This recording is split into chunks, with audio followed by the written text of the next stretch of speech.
Mat-tokki ta' nofsinhar bħalma jiġri dejjem l-għada tal-miliet, ingħata bidu għal edizzjoni oħra tal-Istrina, fejn bosta personalitajiet taw bidu għad 12 sija ta' maratona ġbir ta' fondi bris minnu fil-bżonn.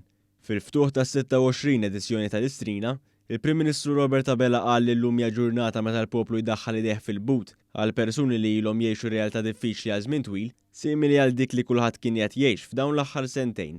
Ejja nħarsu lejn dak il-persuni li llum se nkunu qegħdin inċemplu biex ngħinuhom.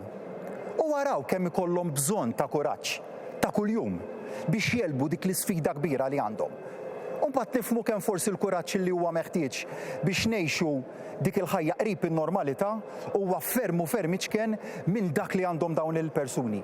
U minn hawnhekk insellmilhom ta' dan il-kuraġġ. U appella lil poplu biex bħalma jagħmlu dawn in-nies li jaffaċċjaw mart serju juri fiduċja fix-xjenza u s-settur mediku u jitlaqqam bid-doża addizzjonali tal-vaċċin kontra l-coronavirus. Intant f'messaġġ virtwali peress li jinsab fi kwarantina, il-President ta' Malta Dr. George Vella sostna kif l-Istrina hija ħajta kenna l-bosta persuni.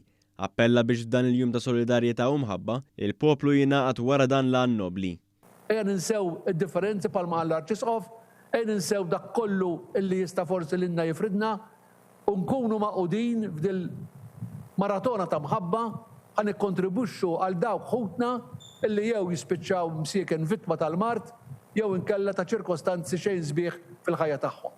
L-Arċisqof ta' Malta Charles Cicluna sostna li bil-ftit mingħand il-ħafna jistgħu jsiru affarijiet straordinarji. L-għajnuna tagħna kbira u żgħira hija qatra ta' ilma ħelu f'oċean ta' mrar, imma kapaċi tbiddel il-futur ta' ħafna nies. Il-kap tal-Oppożizzjoni Bernard Grech qal illum għandu jkun mument meta naħsbu f'ħutna l-Maltin li forsi ma nafux. U ċ-chairperson tal-Fondazzjoni Malta Community Chest Fund John Huber appella sabiex il-poplu jaċċetta dan l-invit ta' turija ta' solidarjetà.